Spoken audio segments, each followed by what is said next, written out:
Hi and welcome to Speaking with Sonnet. Again, we have Miss Morris over here, and today we're going to be looking at the caskets in Merchant of Venice. Now, the caskets and the choosing of Portia's picture in the caskets have been set up by her father, who has died. And he basically says that Portia can only marry the suitor who actually chooses the right picture. Now, at the start, we can, I think we can actually infer in a way that her father is being very controlling of her, and she's very upset by this, isn't she? So at the start she says, oh, my little body is aweary of this world, like we said before, she cannot marry who she wants to. Yeah, she feels like she's controlled by her father, which would be completely typical in that time. Yeah, so. Absolutely. So there's nothing unconventional in that respect, although she is a bit annoyed. However, I believe that her father was doing the right thing, and the reason is Portia has been richly left, as we know, and therefore she's going to have many suitors and many men who want to marry her. But I think the reason that the father has said the only man who can marry her has to choose her picture is because I think he is thinking of the best man for Portia, and he's actually set this sort of quest, hasn't he, in a way. So a lot of the men that Portia speaks about at the start, they leave because if they want to choose Portia, if they choose the wrong casket, then they are not allowed to marry anyone ever. So first of all, you get all the people leaving who don't want to take the risk. And then we've got the three suitors, Morocco, Aragon, and obviously Bassanio. So when Morocco first appears, there's this sort of dialogue between them, and Portia's very clear that she doesn't want to marry him because he is black. And the first thing that he says on page 33 is, mislike me not for my complexion. All right, do you want to say anything about that? So he's already aware that she's going to have that, even though she said previously he has the complexion of a devil behind his back. He's still aware that she's going to judge him by the colour of his skin, because obviously in those days people believed that the devil had black skin, so people were just racist towards anybody who wasn't white. Yeah. So she's already thinking she doesn't want him to win, but he's aware of that, and so he's saying to her, oh, don't let that bother you, I'm actually a really great guy. And then that's when we start getting the sense that he's quite showy, what's the word, kind of like... he's a big show-off, isn't he? Yeah, and he says to her, oh, don't worry, all the virgins of my clime have liked me. He's sort of showing off how many women he's been with. Yeah, and he does say, I will do this for you and that for you. And what's interesting is that he's very showy, and he picks a gold casket, which is all about show and superficiality and what you see. So obviously this happens fairly early on in the play. So the audience would know, there's no tension here, because the audience would know he has been put in as a comedic figure, a black man that the audience would laugh at. They would know there was no way that he would choose Portia. Definitely. And so I think what they've done is they've heightened his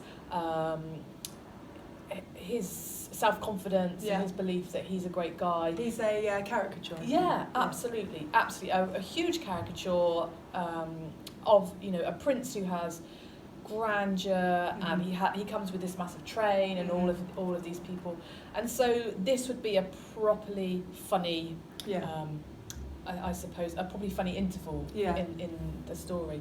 So on page 57, I'm just going to talk about the three caskets and what the inscriptions are, and then we're going to go a little bit further into looking at these. So the gold casket on page 57, who chooseth me shall gain what many men desire.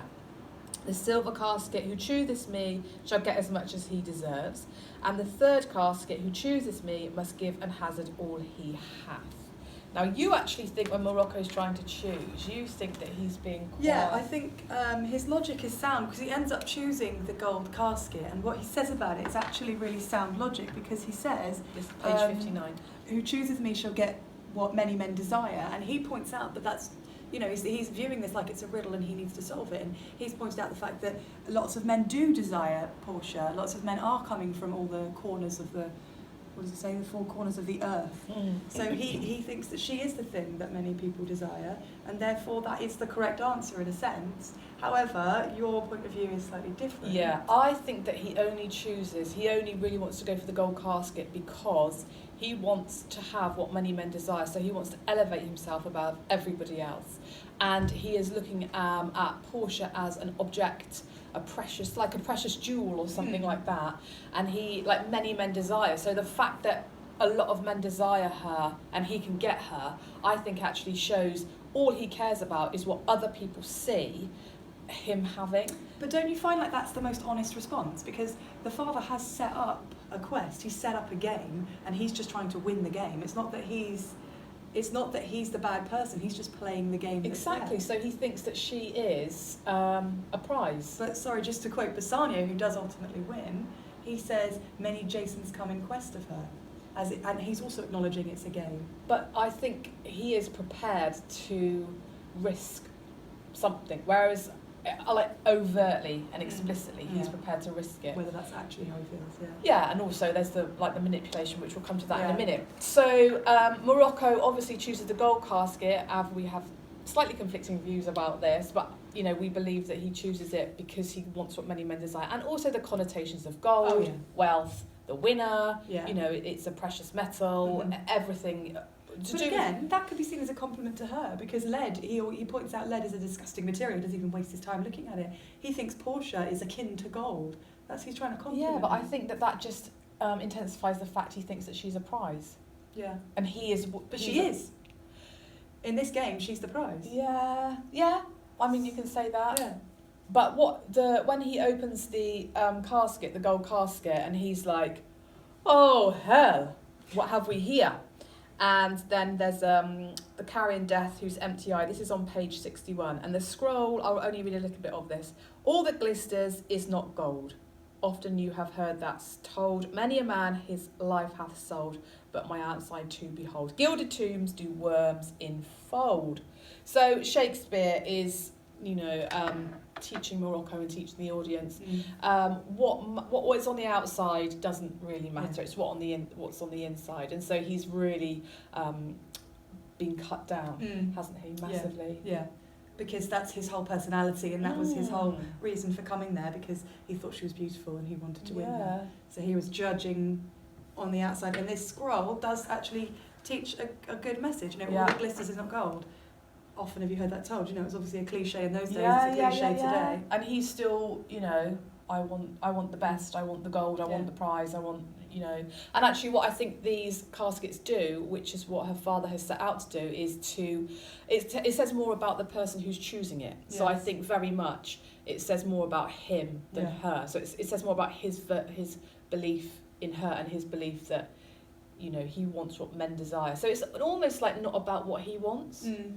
In that thing, like many men desire. It's like, what do you want, Morocco? True. They need to look beyond the game, don't they? Sorry, the lights are gone. So we're going to move on to the next one, which is Aragon. And I always tell my students to think of Aragon being arrogant, because he says, he looks at the silver one in the end, and the silver one actually says, who chew this me shall get as much as he deserves.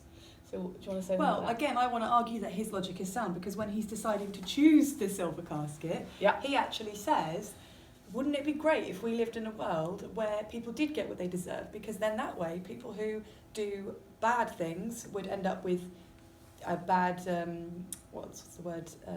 outcomes. People who do good things would get good outcomes. And, in a way, that seems like the ideal world. And I think he even goes on and talks about politicians, or maybe that's just my interpretation, and they do so much wrong in this world, then they would end up having wrong done to them. They wouldn't become the people in charge. So he chooses that, saying, well, if I'm a good person, and of course everyone believes they're a good person, that's not arrogance. I think that's just... Maybe it is, okay. No, this is the whole point, isn't it? This is the whole point, to show you that there are different interpretations. I mean, for the sake of this play, he is another caricature, and we are supposed to think that he's very arrogant and he deserves the best. I mean, he's called arrogant, for Christ's sake. Yeah. But I think, again, the choosing even though he's a caricature, Shakespeare has given him a good logical explanation, Because it would be easy for us to just say, Shakespeare's a great writer. He's Yeah. not going to make any stupid characters. Absolutely. Every character puts a good point across.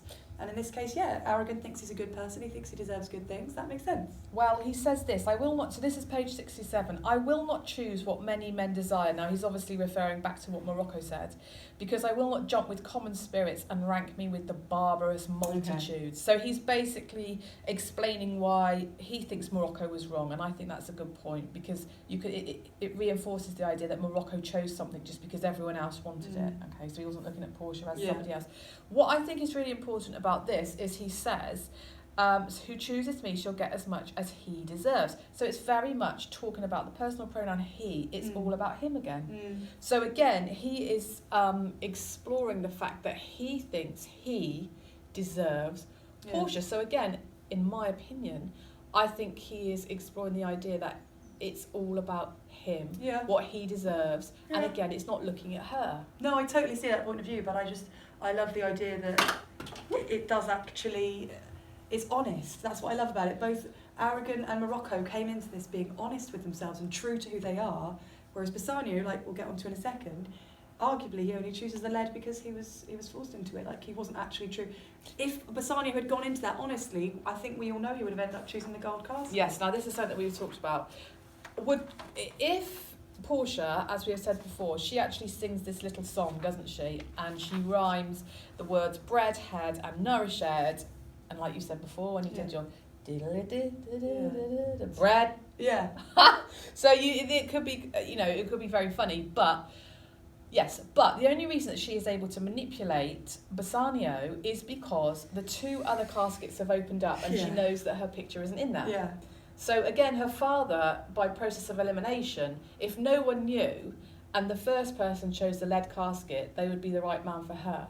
Mm-hmm. Do you see what I mean? So that makes sense. So either she ended up with the right man because he chose the correct one, or she finds out which is the correct one and then she chooses for herself. Exactly. That's quite a nice way of looking at it. So that's what I think about Portia's father. They were in cahoots, kind of. Yeah, and even if they weren't, nice. she's like, he has been thinking about her and her father by setting this, because if he'd wanted to her to marry anyone, he wouldn't have set it, would he?